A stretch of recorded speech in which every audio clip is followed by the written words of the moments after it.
Imperfecto, we'll start with meaning, like what it actually means, and then we'll go into conjugation and how to conjugate.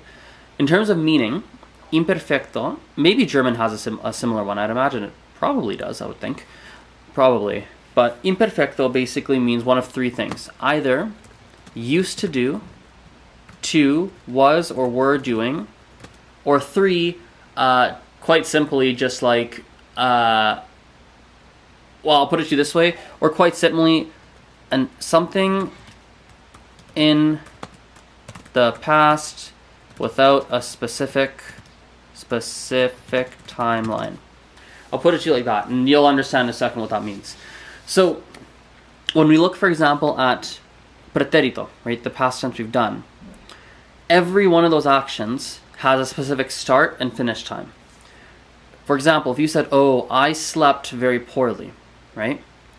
When you say I slept, essentially it is assuming that you slept for one night. The amount of time you slept for was one night. Now, so that's what pretérito. Imperfect doesn't work that way.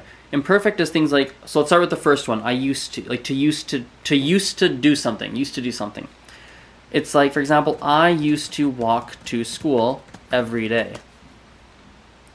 That's a past tense, but hypothetically you couldn't be like, oh, I'm going to look at my clock and measure that in an extremely specific way. Right? Or like, I used to be fat.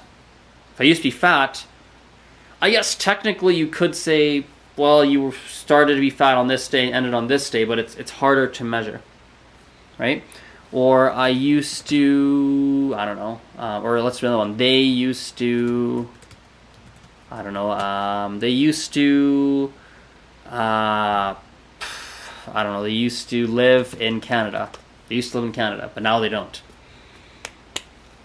So all of those, like someone used to do something, or used to live, or used to walk, or used to eat, used to be, used to blah, blah, blah, blah, blah, blah, blah, blah, blah, blah, blah, is imperfecto. The second thing it can mean is was doing something or were doing something. So I'll give you some examples. He was eating some Chinese food. You were jumping on a trampoline. My friends were studying very hard. So like always like someone was or were verb-ing something. So verb-ing meaning like eat-ing, jump-ing, get it, studying. That's the English equivalent of it. The third, I guess, English equivalent is like something in the past without a specific timeline. So I'll give you some examples. It'd be like saying, there were lots of books on the floor. There were lots of books on the floor. Like, it's extremely difficult to figure out what the timeline is on that. Right? So, in terms of conjugating it, let's go into how that works. So we have any, oh, hang on, here we go. Any AR verb, I'll write the conjugations for you. AR verbs would turn into, so yo ends in aba. So take off the ER, add aba. I'll enter this in a second. Tu, ER and IR, their endings are so. Yo, ia, tu, ias.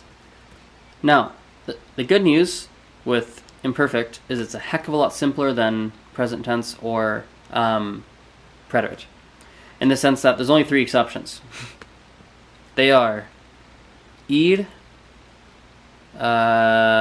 ser, and ver. Wait, is that true? Yes, that is true. Preterite, imperfect, they're both used. Often actually, so often a sentence will start with imperfect and then finish with preterite. So for example, I was walking when my mom called me. So I was walking is kind of, it's like setting the scene of what's happening.